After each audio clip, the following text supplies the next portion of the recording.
Buenas tardes. No sé todavía si la gente de Zoom se está pudiendo conectar. A veces hemos tenido algunos problemas técnicos. Bueno, pues vamos a empezar.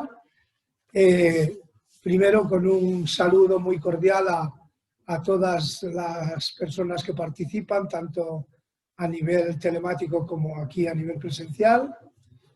Y yo querría decir hoy que, como es el cierre del curso del Foro de Integración Social y de las actividades de la Asociación Puedo, pues quiero decir que hago un acto con mucha satisfacción, no por ser el cierre del curso, sino por el tipo de acto que hemos elegido para este cierre, y que va a ser un recital poético, cosa que no es habitual porque nosotros solemos hacer pues debates sobre temas sociales, análisis de distintas materias, y pues los actos puramente culturales los dejamos para momentos muy concretitos. Afortunadamente pues hay alguna oportunidad para ello, porque sobre todo nos permite la cultura no solo ser un elemento de impacto para la transformación de la realidad, sino que es un elemento de disfrute, y eso quizá hoy, en un día de cierre del curso, lo quiero resaltar más. Por tanto, es un saludo y es una satisfacción al empezar este acto. Permitidme que, como hacemos siempre al final del curso, tenga un recuerdo para las actividades, las 6 actividades que hemos hecho en este curso. Primero, agradecer al Centro Asturiano la acogida que nos hace siempre al Foro de Integración Social. Llevamos 27 años programando actividades, gracias pues a la generosidad y a la cortesía de este Centro Asturiano. Por lo tanto, esa es la primera gratitud. Y luego a todas las personas que han participado en este curso. José Manuel Martín Medén, que abría el 14 de octubre con el tema de los medios de comunicación, el compromiso social de los medios de comunicación. Luego el 3 de diciembre, celebrando el Día Internacional de la Discapacidad, pues teníamos la participación de Marisa Saavedra, diputada, portavoz en materia de discapacidad y derechos sociales de Unidas Podemos. Participó también nuestra amiga politóloga Lola Linares y nuestro compañero abogado Pedro Garzón. También para ellos la gratitud. Ya en el mes de enero tuvimos el aniversario tanto del foro como de Puedo, que coinciden en el mes de enero. El 18 aniversario de Puedo y el 27 de este foro, y tuvimos la presencia del secretario de Estado, el secretario general de Consumo y Juego del Ministerio de Consumo, Rafael Escudero. Y en el mes de febrero, el 18 de febrero, tuvimos un acto sobre China con Marcelo Muñoz, presidente emérito de la Cátedra China, y que fue un acto verdaderamente interesante por su contenido, por su novedad. Y bueno, de hecho mantenemos el contacto con Marcelo porque tendremos otras oportunidades para hablar de una cuestión tan fundamental de este momento. Ya el 12 de mayo tuvimos el acto para el análisis de las elecciones del 4 de mayo, y aquí con Leire Olmeda, a la que ya parece que tenemos en plantilla, y la tenemos hoy aquí también para colaborar en este acto. Muchas gracias a Leire. Y cerramos hoy con este recital poético, y que yo creo que que está pensado no solo para que descubramos a una poeta como Isabel Martín, que lleva ya un tiempo, a pesar de su juventud, lleva ya un tiempo escribiendo y recitando, sino que lo queremos disfrutar, de verdad. Lo hemos hecho sobre todo para disfrutar. Así que descubrir y disfrutar creo que son dos verbos muy apasionantes en este momento. Y bueno, por tanto, también le agradezco a Leire no solo que haya estado el 12 de mayo, sino que hoy nos haya acompañado también para hacer una pequeña presentación de la obra de Isabel Martín, 90.3 de Vaciante, de cuyo título hablaremos un poquito ahora. Es una obra creo que muy interesante, pero de eso ya nos hablará más Leire. Y yo quiero agradecerle esta colaboración. Ella también es poeta, tiene 2 obras publicadas, pero bueno, de eso nos ocuparemos en otro momento, si Dios quiere. Y bien, yo quisiera decir algo sobre Isabel Martín ya desde un punto de vista, diríamos, más como convocante del acto. Ella va a ser hoy la protagonista principal y por eso quería destacar no solo su labor poética, sino desde dónde hace la poesía, aunque eso nunca deba suponer un encasillamiento bajo ningún concepto, pero es importante saber desde dónde se habla, ¿no? Y lo primero que quiero decir es que es una andaluza auténtica, muy auténtica, que practica esa identidad con una enorme recreación y eso pues nos permite disfrutar de esa diversidad que tenemos en este Estado español tan diverso, con pueblos tan diferentes, con culturas tan diferentes, y bueno, desde luego la andaluza es todo un valor esencial de la identidad que podemos percibir en nuestro ámbito, ¿no? Y por lo tanto, ese primer aspecto, que también en el libro queda reflejado de una manera muy clara y concreta, pues creo que merece la pena resaltarlo. Y también el feminismo.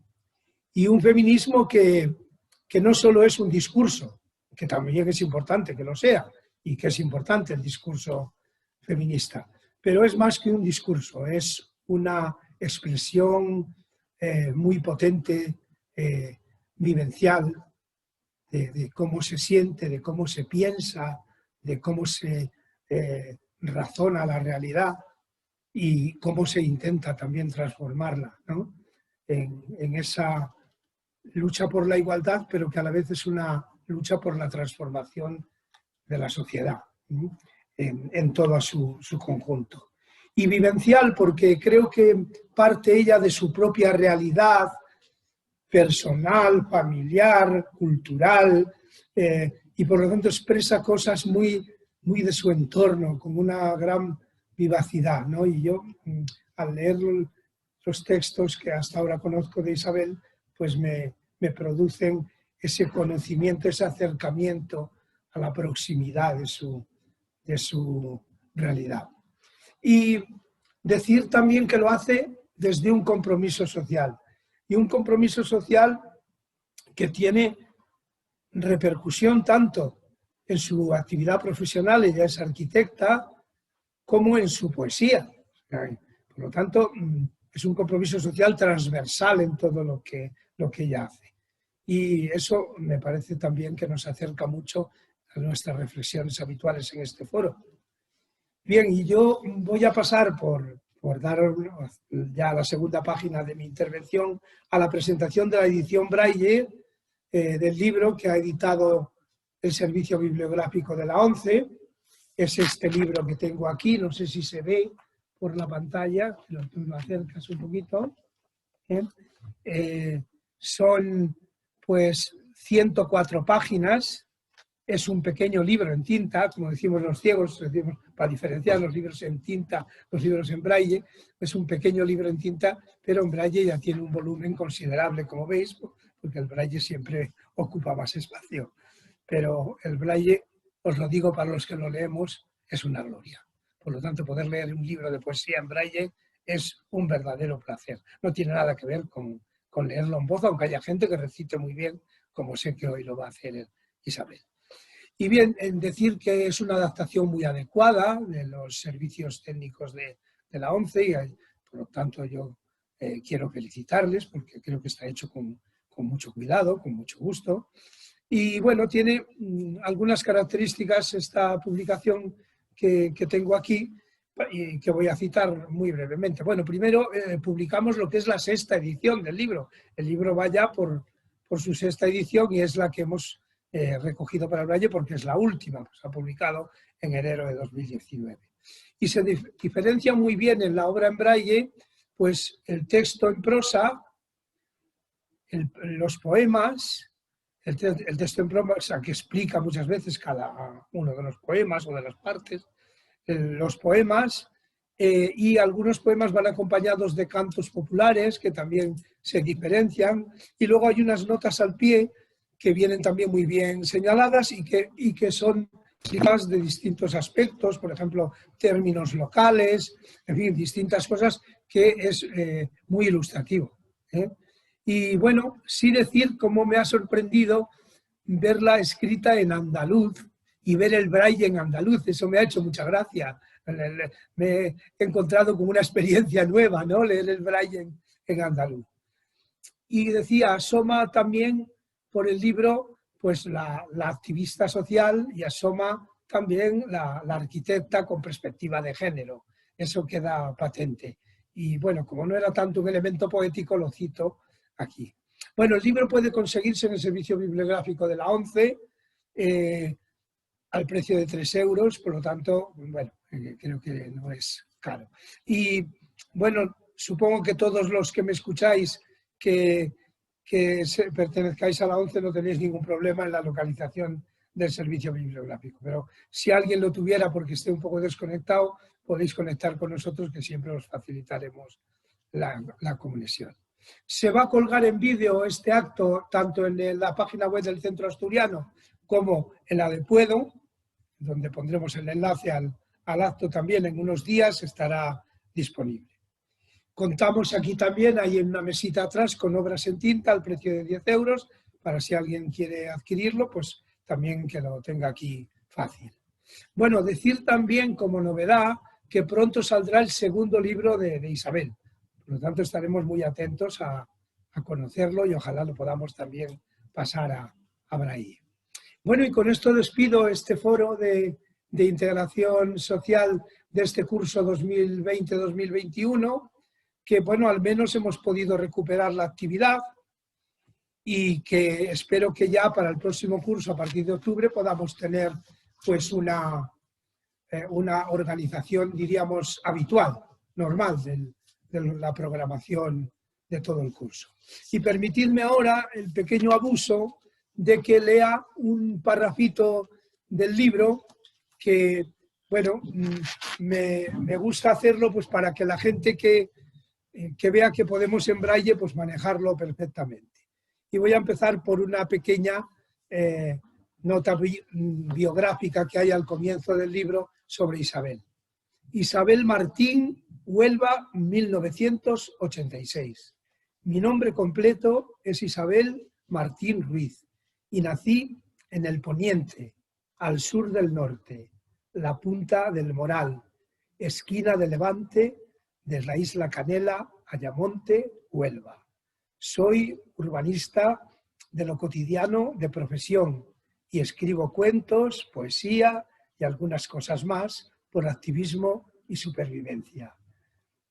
Me preocupan la vida, el feminismo, el subdesarrollo territorial, el valor de lo cotidiano y su carácter político, la historia y su memoria, las mujeres pasadas, presentes y futuras.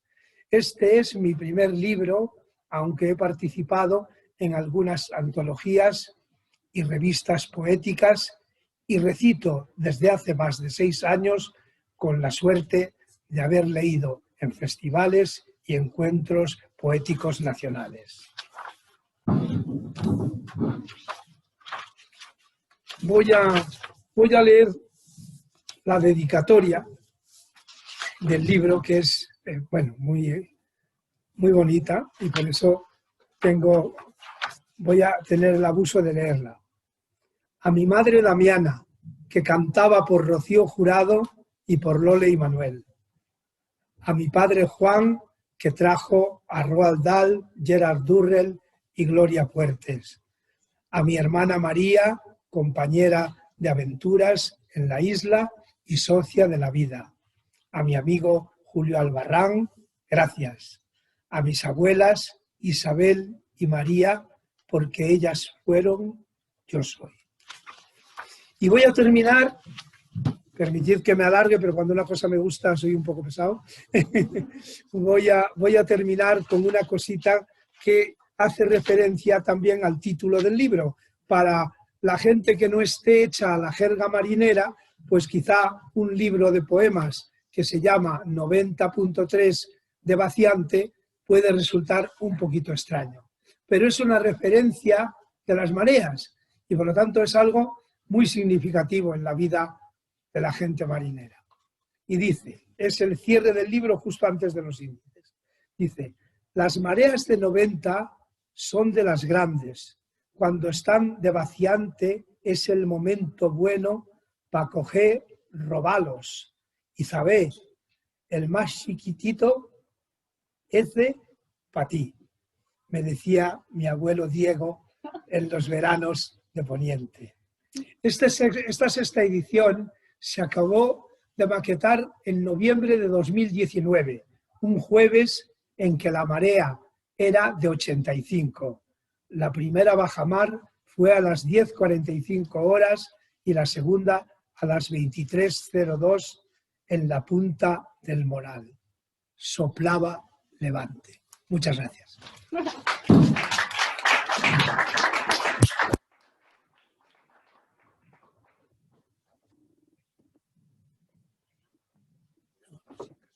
El micro lo tengo, sí, se escucha bien.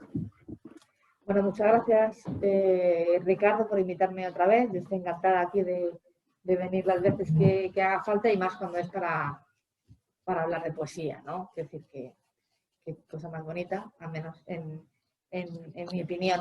Entonces, para presentar este libro, a mí me ha gustado muchísimo cuando lo he leído, ya tengo ganas de leer el segundo, y sí que no sabía muy bien qué contar de este libro, ¿no? Y he decidido al final, le comentaba a Isabel al principio, que lo iba leyendo y me llamaba, algunas lecturas me llamaban a lecturas previas que yo ya había compartido, ¿no? de otras mujeres escritoras.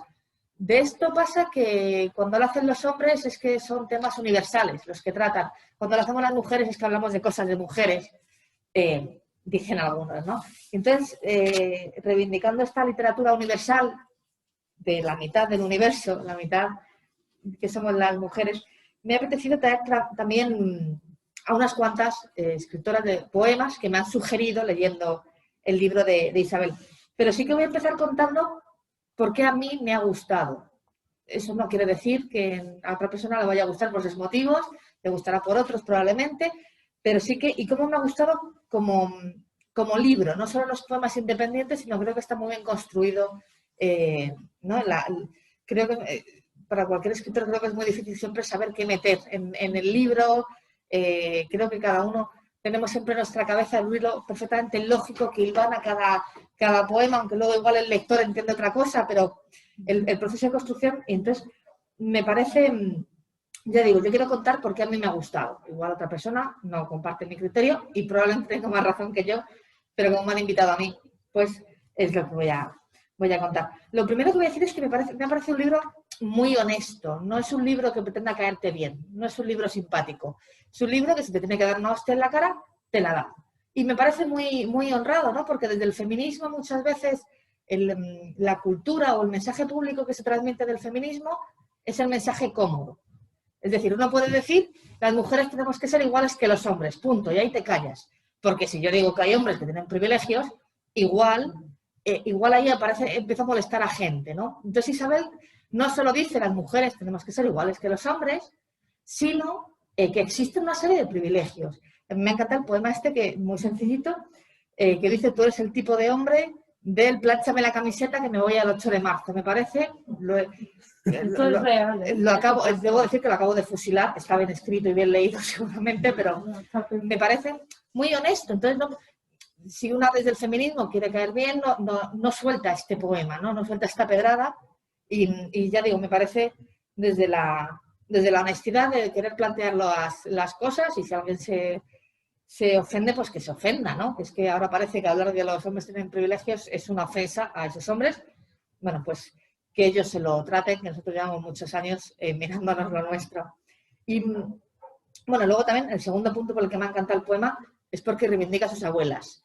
Reivindicar a tus abuelas siempre bien, así, en general como norma universal, y no solo porque yo creo que es muy importante reivindicar este hilo morado de la historia, pero creo que a veces hacemos un hilo morado obviando a la masa, al pueblo, sino que lo hacemos sobre las protagonistas, ¿no? O sea, reivindico a no sé qué escritora, aquí hay que reivindicarla, ¿no? O sea, reivindico a las pintoras, reivindico las políticas que ha habido, que me parece importante también reivindicar que ha habido figuras públicas femeninas, pero a veces nos olvidamos de reivindicar a nuestras abuelas, que son toda una generación en la que quizá encontramos pocas protagonistas, pero es que son las que han levantado este país durante toda una generación inmensa, ¿no? Son las que han dado de comer a nuestros padres o a nuestros abuelos, las que hicieron que el país, dentro de la miseria en la que viviera, no se quebrara del todo. Y me parece imprescindible, ¿no?, reivindicarlo, y por eso yo todo libro que reivindica a las abuelas, bien, o sea, ya digo,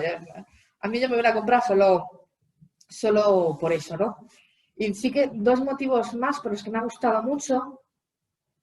Me parece que huye, ¿no?, de aparentar, el libro no aparenta nada, porque los poemas podrían empezar con citas de poetas o de poetos muy renombrados perfectamente, ¿no? Siempre, si quieres hablar de pobreza, seguro que buscas en Google poeta pobreza y encuentras una cita de un hombre súper famoso sin ninguna duda. Y llega Isabel y te cita un informe sobre la pobreza. Dice yo, pues, o sea, me parece de verdad súper honesto, con un puntito friki que debo reconocer que a mí me encanta. Y me ha gustado, ¿no? Porque esto de no busco una referencia cultural, sino esto es mi referente, ¿no? Igual es que quiero hablar de esta situación del mundo y te la muestro, así tal cual, y a partir de ahí escribo el poema.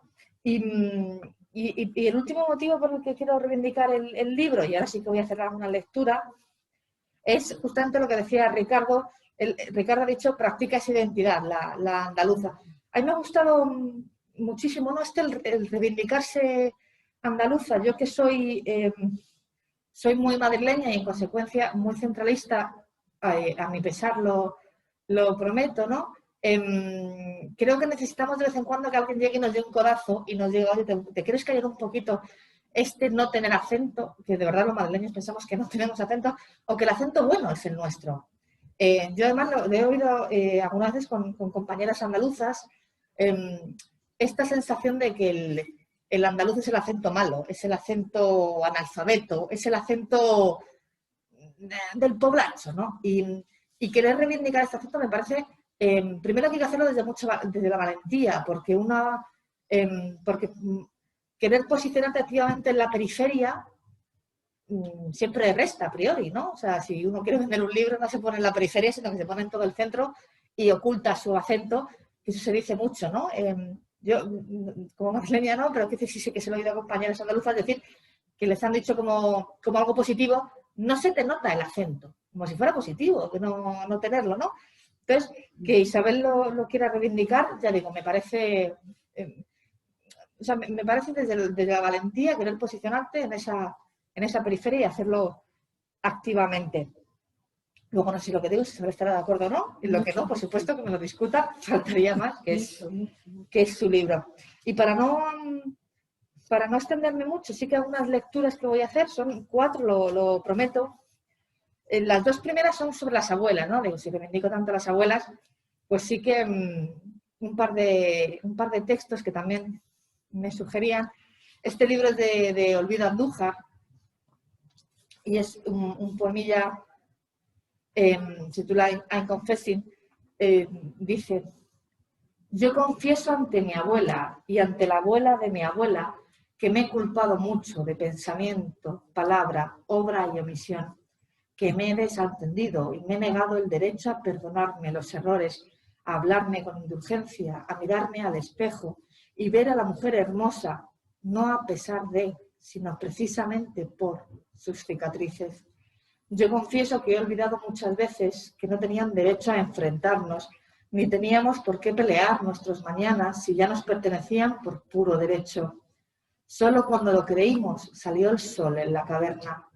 Por eso lloro y tengo todo el derecho a llorar, a reír y a bailar, pero también a llorar ante mí misma, ante todas mis hermanas, ante mis abuelas y ante sus abuelas, por todas las sonrisas que les fueron expoliadas, por las lágrimas que escondieron mientras mordían una colcha o mondas de naranja amarga, por las trincheras que les cayeron encima como barreños de sosa cáustica, por sus manos llenas de barro y los sueños que no cumplieron nunca. Por todas ellas sufro, a todas invoco para que no me culpen e intercedan por mí ante esta desmemoria, para recuperar hoy y para siempre la genealogía de todos sus recuerdos.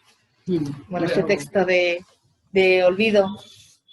Y sí que traigo uno mío, no lo iba a traer, ¿no? Lo que llaman el síndrome de la impostora, pero yo es que si reivindico a abuelas, pues reivindico a las mías. Y espero que me entendáis. Entonces, este texto mío, que lleva por título Felisa y Josefa, que es el nombre de mis abuelas. Abuela tenía 10 años al comenzar la guerra. Era católica y enseñaba catequesis a los más pequeños. Su padre fue anarquista en Albacete y detenido. Esa niña católica se acercó al cuartel a preguntar. Ella era de los suyos, católica. Salió del edificio con la cabeza rapada. Ese día, la niña de 10 años se volvió luchadora. Josefa sigue siendo católica, no beata, dice siempre, y nunca dejó de luchar. Mi otra abuela entró a servir también de niña, sirvienta de las de comer con el servicio, ella sola y después de los señores. De Felisa aprendió mi madre, y yo de ella, a hacer magia con la comida, a multiplicar los panes y las patatas. Quizá esas dos mujeres no les contaron la lucha de clases, o les engañaron para decirles que es cosa de hombres. No lo sé, y quizá no se lo pregunte, pero ellas son mi clase y suya es mi lucha.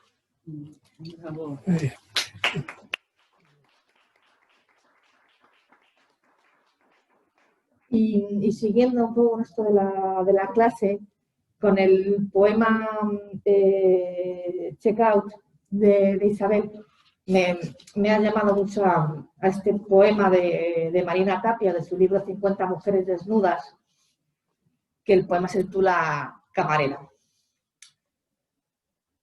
Le queda grande la bata y suelta en las axilas un líquido que se hace visible en su tejido.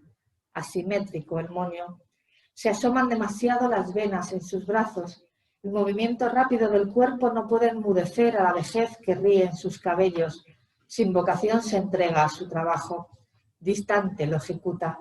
A veces nos cruzamos con los ojos, a veces sube un gesto como espuma. Parece separarnos la alineación de platos y de tazas, la barra donde apoyo mis brazos agotados. Pero las dos, al fin, somos la misma. Y ya sí que acabo un poco la sección de los poemas de amor, que le comentaba mis idas y venidas con Amaulo Bautista, con los 3 deseos. Entonces sí que quiero leer un poema de Amalia Bautista, un poco en relación con 2 poemas que tiene, uno el de Zapatos por la ventana y otro el de Mala siesta, que creo que cuentan lo mismo, aunque no cuentan lo mismo, o cuentan cómo responder diferente a lo mismo, o incluso cómo responder igual a diferentes cosas. Ni siquiera tengo muy bien, pero creo que podría ser casi 2 partes de un mismo poema, y me atrevo con El mensajero de Amalia Bautista, y sí que yo ya me callo y doy la palabra a Isabel, que creo que es lo que corresponde. El mensajero. Haría cualquier cosa que él quisiera, porque ya solo veo por sus ojos. Mi voluntad se anula a su capricho. Me sigo entusiasmando si me llama por teléfono y dice que salgamos. Sus besos me enternecen o me excitan, pero nunca me son indiferentes. Ha venido un amigo a visitarme, le ofrezco una cerveza y continúo vistiéndome. Mi amigo me ensombrece y dice que ha venido hasta mi casa para darme una pésima noticia. Él no te quiere, siempre te ha engañado. Termino de arreglarme, me perfumo. Él me espera, no puedo llegar tarde. Acabo de matar al mensajero. Muchas gracias, Lady. Aquí por quitarme. Qué buen final. Lo que ustedes queráis. ¿Bajamos? No, escucha, al final dice si alguien te quiere preguntar. Vale, hay solo una persona. ¿Dónde estamos? Sí. Dios mío. Bueno. ¿Ha habido algún problema? Yo en verdad me iba ya a tomar una sidra, pero bueno. Yo voy a estar menos tiempo que ellos dos juntos, así que no os preocupéis. Eso no vale. ¿Eh? Eso no vale. Bueno, gracias por haber venido, por estar ahí con la mascarilla asfixiaico y el calor y asfixiaica. ¿Se escucha bien? Pues listo, perfecto.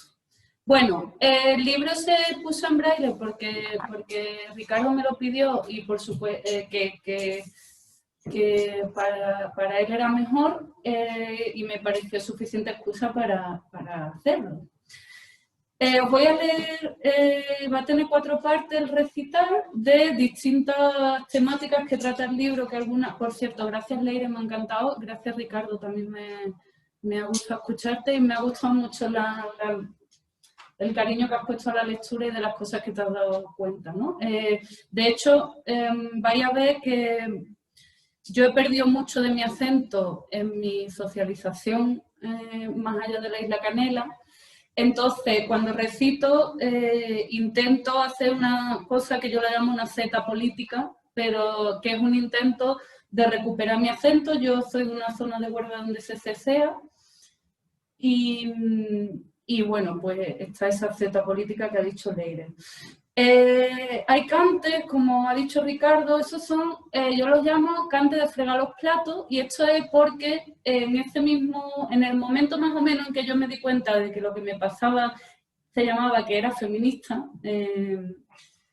y que además había otra etiqueta más que era, o sea, era mujer, era feminista y andaluza.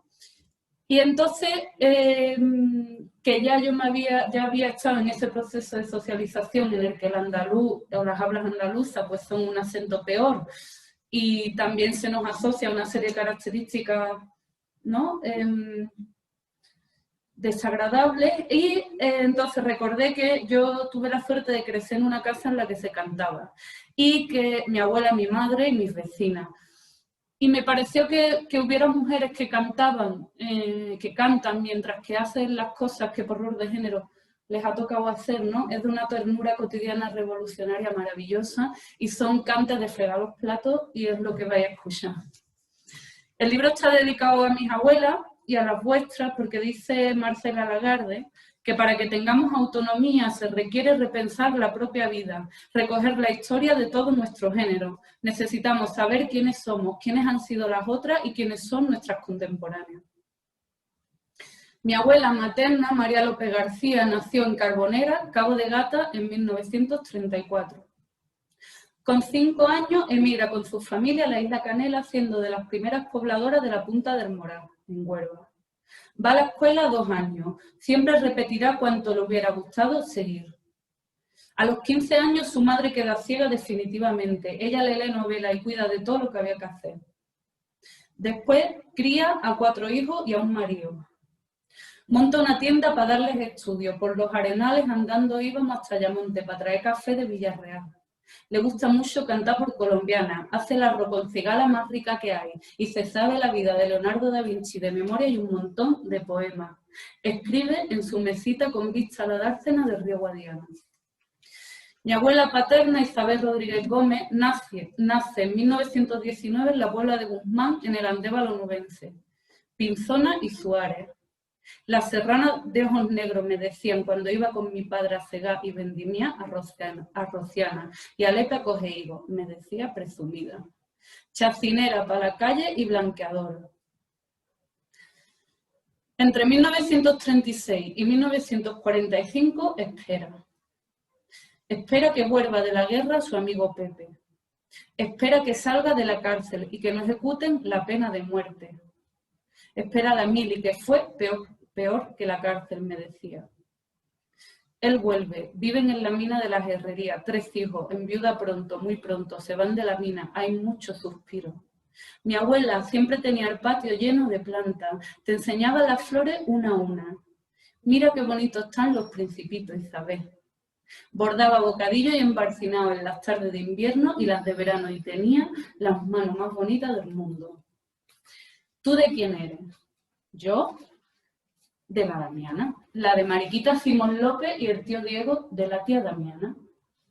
Y en las noches de luna y clavel, da llamonta hasta Villarreal, sin rumbo por el río. La hermana de María, la sobrina de Simón, Felipe y Ana. La de la tata Beatriz y el tito Andrés Bolero. La prima del Cháparo Juan y el Miguelito de la tata. Soy la de cuándo va a venir para hacerte las papas con pintas rojas. Abuela, para mí no es ese costo, que estoy más lía que un palangre aquí y no sé cuándo voy a poder tirar para Poniente. Aunque te digo una cosa, hay gaviota en tierra, barrunta vendada. Así que de aquí a nada estoy en la punta. Amá, voy aviando unas peluitas. Y en las playas de isla se perdieron los dos, donde rompen las olas. Bueno, ese cante, por cierto, originalmente va por tango, pero como los platos los estoy fregando yo, pues va por bulería, ha ido por bulería. Esta primera parte va sobre la materialización de los liderazgos asociados a lo masculino y que tiene el mundo como lo tiene. La única diferencia entre nosotras es de qué lado nos ha tocado nacer. Yo nací aquí, aquí. Ese lugar que traza fronteras, que construye su llamado estado del bienestar sobre el malestar de otros, aquí. Este lado de los 14 kilómetros del ancho estrecho. Ella nació allí. El lugar expoliado, vaciado hasta el sin espacio para la vida, allí. El otro lado que sostiene con su miseria nuestra vergonzosa abundancia, allí. El lugar donde te asesina la sociedad que estos hombres de aquí han construido, allí. Donde te mata el cortán de mi teléfono, la tela del vestido que me cosiste en tu país, el carbón que tu hijo saca de la mina y me enciende el ordenador, el petróleo que te pone las bombas sobre tu casa y que mueve el coche en el que he venido hasta aquí, a leeros este poema. Este verbo que se llama machar, que bueno, aprovecho por si hay un participante, dudo que sea Pérez Reverte, pero bueno, por si acaso, es una propuesta para la RAE de machar. Machar es el ejercicio de hacer el mandato masculino de poder de los roles de género. No exclusivamente machan los hombres, no todos los hombres machan. Hay mujeres en la historia, no sé, Thatcher, por ejemplo, fue una mujer que machó mucho. Los machos machan a sus anchas a lo largo del mundo. Los machos van machando hacia sus guerras, las guerras que han hecho sus machadas. Los machos machan y a su paso la desigualdad continúa más grande cada vez. Los machos machan a sus anchas y nosotras seguimos haciendo en las sombras que el mundo no se muera. Una amiga me contó hace poco la historia de su tío, abuelo, y tiene este relato. Los cantes os van a sonar de unas letrillas que recogió Lorca y que musicó también. Tiene también un localismo del sur de Badajoz, porque esta amiga mía es de un pueblo del sur de Badajoz. La gente de Huelva tenemos mucho parecido, sobre todo en la sierra, con la gente de Badajoz. Y un relato y una historia también de la tierra muy parecido. Un día que el yerno de la señora quiso coger trasto nuevo, que solo tenía permiso mi abuelo de manejarlo, y que él se empeñó, y mi abuelo que no, y él que sí, y le apretó una hostia. Al yerno de la señora, una hostia, que estaba muy pesado con el trasto nuevo, y ya nunca más volvió a trabajar ni un día en toda la comarca, porque los señores tenían mucha tierra, digo. Y entonces fueron más pobres y nunca más trabajó el hombre. Y eso fue así y hasta hoy.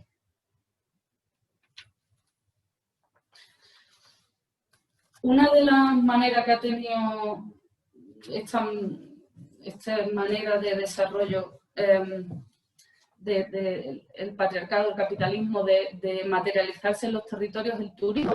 Vengo de una tierra que padece mucho el turismo, Andalucía en general, la costa occidental de Huelva en particular. Y estos 3 poemas, que son de la segunda parte, ya van encadenados y son 3 momentos distintos de la historia del desarrollo turístico, para mí, andaluz, seguro que en otros territorios se parece. El primero, sobre el precio que pagan los cuerpos que más expuestos están a este tipo de trabajo precarizado, que siempre son las mujeres, ¿no? Sabéis los movimientos de las Kelly, pero esto viene de antes, este es el primero. El segundo, hace unos años, ¿cómo se llama la persona que dirige? Presidente de la Diputación de Huelva, estaba muy contento porque habíamos batido todos los récords de turismo. De turistas, al mismo tiempo que la EPA decía que la costa occidental de Huelva tenía el 98% del empleo temporal. Y el tercero, que ha hecho antes referencia a Leire, Checkout, es una noticia del Diario de Sevilla, que es donde yo vivía antes, del 25% de las viviendas de la calle San Luis, una zona del centro, ya son apartamentos turísticos. Tiene unos tangos de La Niña Los Peines y unos tangos de Granada el primero. Pasó en Granada. Las manitas moradas se nos ponían moraicas las manos, con 8 años nada más, moraicas de frío, debajito del puente. A las niñas pobres de frío, moradas, no nos enseñaban a leer las monjas, no nos enseñaban ni a escribir por pobres que éramos. Quiero vivir en Granada. Moraicas de frío, con 8 añicos nada más, tan fría el agua y tan chiquiticas nosotras las manitas, ni aunque hubiera biolavadora, las monjas moraicas de frío, sonaba el agua. Las niñas tan chicas, las manitas moradas tan chicas como esclavas nos querían las monjas, y eran las lavanderas, las panaderas como lavaban. De esclavas moraicas nada más nos querían, mi abuela era roja y fue por eso, las monjas moraicas, las manitas, ella no fue pobre, pero por roja mira cómo yo me vi. Y nosotras tan chiquititas, moraicas, las manos así, debajito del puente. Para las sábanas del Palace y del Hotel Washington y del Beatriz. Quiero vivir en Granada, porque me gusta oír las campanas de la vela cuando me... Eso lo he vivido yo y nadie lo sabe. Las manitas moradas, las monjas, y nadie lo sabe. Quiero vivir en Granada.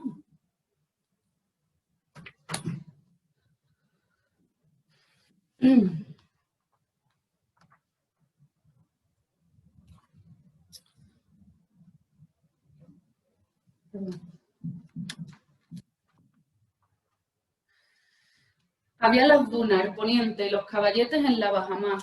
Y había correr la playa en bola y llevaba un puñadito de coquina, bien expurgado, su ajito y su vino blanco. Había los vendavales con tesoros en la orilla que nosotras, 2 piratas y mi padre de timonel jugábamos a encontrar. Y había barco lijando a las 8 de la tarde y las agujas palas saliendo por decenas del barco del Tito Andrés Golero. Luego vino una grúa y otros acentos, y muchos ladrillos y poca vista. Y la madre del Adrián empezó a limpiar apartamentos y las dunas se volaron. Y luego aprendí que aquello era el desarrollo, que era subir el PIB y que éramos líderes de sol y playa. Y allí, hoy, en la punta de la punta más sur, en la esquina trágica mágica que llamó el poeta de la isla, 2 dunas y media se preguntan si para 3 empleos de 2 meses y 3 euros la hora tenía que venir tanto desarrollo y subdesarrollarlo todo. Eso sí, somos líderes, pero de esperar al sol.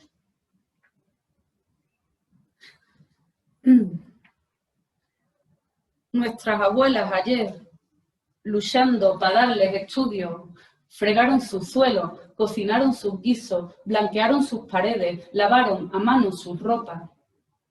Nosotras hoy, con 2 carreras y un máster, fregamos su suelo, limpiamos sus sábanas, barremos sus pelusas, chequeamos su entrada al apartamento, check-in a partir de las 5, check-out antes de las 12, las llaves en el buzón. Pues algo sí que hemos cambiado. Ay, por Dios, qué calor. Bueno, entonces, gracias.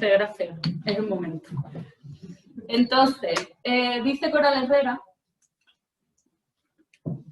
que si no la conocéis os la recomiendo, es una socióloga de aquí de Madrid, cuya tesis es la construcción social del amor romántico, porque yo cuando me propuse que a lo mejor ya podía sacar un libro, y parecía que la poesía tenía que tener esta cosa, ¿no? Del amor y todo eso, mierda. Y yo, claro, decía, pero yo, si acaso, un capítulo que tenga que ver con el amor, pero con el amor desde el feminismo, ¿no?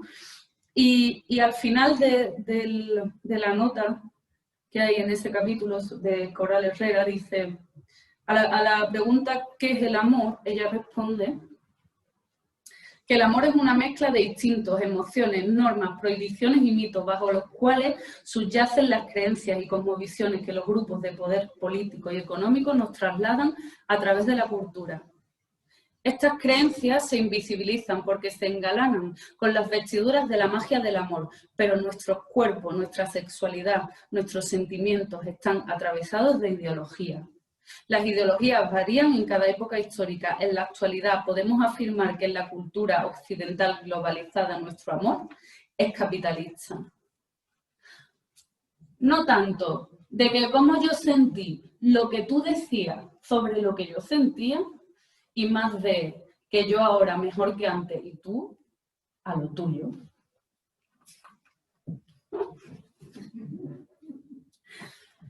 Me levanto sabiendo que te he soñado y qué coraje, la verdad. Me levanto y sé que es de noche porque cambiaron la hora sin preguntar a una mujer de sol como yo si me parecía bien. Me levanto y me apetece dulce, pero no hay. Me levanto de esta mala siesta y tengo que recordarme a golpe de libro aquello de que lo cotidiano es político y que esta mierda que me duele entre la costilla y el ombligo es cultural. Construcción social del amor romántico, construcción social del amor romántico, construcción social y hecho 15 veces. Así que me levanto, me lavo la cara y me pongo a hacer este poema que, mira, es mucho más interesante que recordarte. Te revelaste, tú te revelaste, porque quería arroz con tomate, porque quería arroz con tomate. Es que me acuerdo, claro. Bueno, entonces, vale, este es el último poema de la parte 3, que es la del amor, y queda uno, ¿vale? Quedan 4 poemillas. Entonces, este poema, que se llama Verano para que no te pique el hada madrina de Disney, de las princesas y todo eso. Entonces, tiene un cante que popularizó Rosalía en el disco de Los Ángeles, pero que yo lo aprendí de la tía Rita, que es mi vecina de enfrente de la punta, ¿vale? Son unos tangos arrumbados que se llaman Catalina mía. Y el poema tiene 3 finales. Yo os voy a leer los 3 en función de cómo ustedes estéis, pues cogéis uno u otro. El primer final es para cuando tú, en verdad, te acuerdas de cuando tú no eras feminista o no lo sabías, que, claro, te dabas menos cuenta de que todo el rato todo mal, claro, porque todo es machista. Entonces, este libro también, bueno. Y ese es el primer final. El segundo final es para cuando tú has ido a una reunión con un concejal de urbanismo que te ha puesto la mano aquí, que no es sitio para una mano de un concejal de urbanismo. Y la última, y para un concejal de nada, vamos. Y la última, el último final es para cuando tú estás pedagógica y tú dices, bueno, yo hoy a mi cuñado yo le explico la diferencia entre machismo y feminismo, lo que haga falta, tú en tu Instagram pones enlaces a Pícara, todo, ¿no? Ese es el tercero, el pedagógico. Ustedes sabrían cuál estáis. Yo pedagógica hoy no, sinceramente. Si tenéis alguna duda, no sé, quién esté pedagógica, que levante la mano. Anoche entró volando por la ventana una diciendo que era mi hada madrina, que me iba a hacer princesa y no sé qué, de una calabaza y zapatitos de cristal. Yo estaba sudando otra noche de sur, de estas de 100 soles, dándole vuelta a la cama, buscando un aire fresco que entrara por algún lado, siquiera una mijita, por favor. El primer final. Anoche entró volando por la ventana una diciendo que era mi hada madrina y yo buscando un aire fresco que entrara por algún lado, siquiera una mijita, por favor, y le dije, mire señora, tira al piso de arriba, que yo acabo de vomitar el último empacho de beso y tengo alergia a los príncipes. Pardía del concejal. Que me iba a hacer princesa y yo que estaba dándole vueltas a la cama, cogí una chancla y sin pensármelo la aplasté contra el cristal. No olía precisamente a princesa. Y el día pedagógico dice, hablando de no sé qué, de una calabaza y zapatitos de cristal, mientras yo sudaba otra noche de sur. La cogí por una alita y salimos de la casa. Después de 2 horas bailando las calles por tango, el hada madrina se me despidió dejando la varita mágica de princesa en el contenedor. Quítate de mi presencia que me estás martirizando y a la memoria me trae cosas que estaba olvidando y a la memoria me trae cosas que estaba olvidando. Bueno. Remedios Zafra, en su libro Despacio, se encuentra a su profesor de infantil, que muchos años después, que le pregunta que por qué cuando era chica, cuando era pequeña, quemó las cuartillas de aprender a escribir la M. Y ella le responde que por qué quemé las cuartillas de la M. Debieran haber advertido a las niñas que ser mamá que mima no tenía por qué ser su destino. No soy guapa. Soy Isabel, María, Amparo, Julia, soy Manuela, Lucía, Paloma, Ana. Soy del 70% que ha sufrido violencia física o sexual a manos de una pareja. Soy tu madre, tu hermana, tu compañera de trabajo, tu amiga, la que pasa por ahí. Soy a la que llamas calientapollas, la que escucha tú, no me dejes así ya que estás. Soy la de la talla M con extra, de curvas intallables. Soy a la que acabas de asesinar, Iván 87. Soy la que ve los anuncios de reglas limpias y azules que huelen a nubecitas. Soy por la que dices levantas tu puño machista en las manos del 8 de marzo, compañero activista. Soy una bruja. Soy la bisnieta de la pobre, que era muy guapa y simpática, con la que los hombres se portaron mal. Soy a la que violaste, asqueroso cabronazo. Soy la de es que iba provocando. Soy la que se cansa de supuestos casos de y de presuntos asesinos. Soy a la que no das gracias. Soy la que cuidó y cuida y está hasta el coño. Soy la de hija, tú no tengas prisa de hombre que ahí se te acaba todo. Soy a la que obligáis a parir que no a ser madre. Soy a la que temes libre. Soy a la que llamaste marimacho y guarra. Soy Antonia, Esther, Laura, Ángela, Alba, Frida. No soy guapa. Coño ya.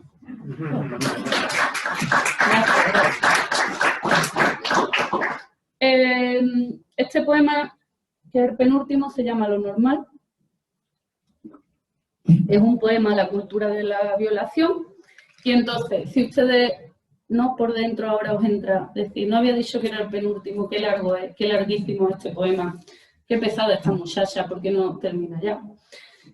Qué pesado. Pues bueno, es que así es la cultura de la violación, muy pesada. Lo normal. Lo normal se construye cuando se repiten las cosas. Cuando las cosas se repiten igual, cuando se repiten las cosas, cuando pasa lo mismo una y otra vez, cuando se repiten las cosas, las mismas cosas, una y otra y otra y otra vez.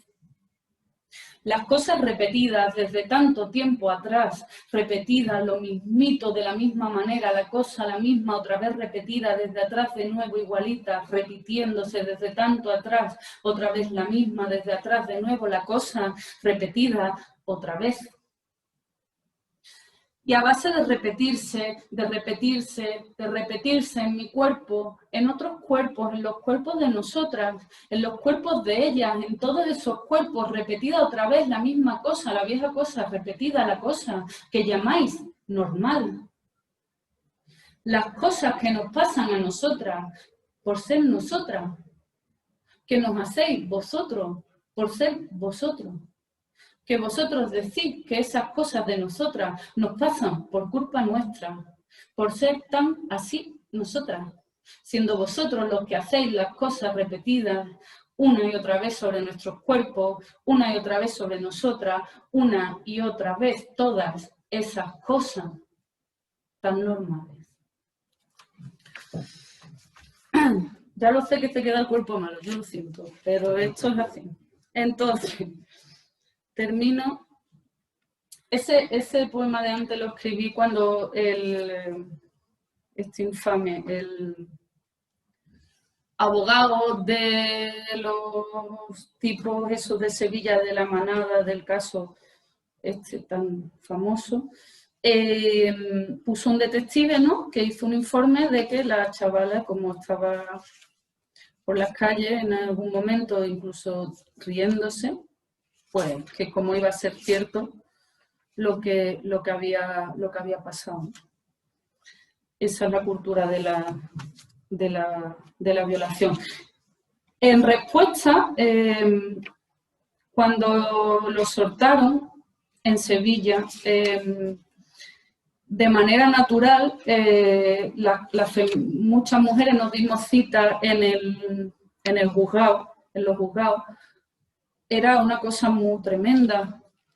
Un silencio, no estaba convocada Mani y sin embargo había tanta gente y tanta indignación, tanto cabreo, tanto dolor, y no creo que tuviera que ver, bueno, punitivista o no, eso sería otro debate. Y la cuestión que fuimos cortando la calle, la policía no nos dijo que no, era imposible, ¿no? Y entonces yo escribí este poema de aquel momento que pasó allí.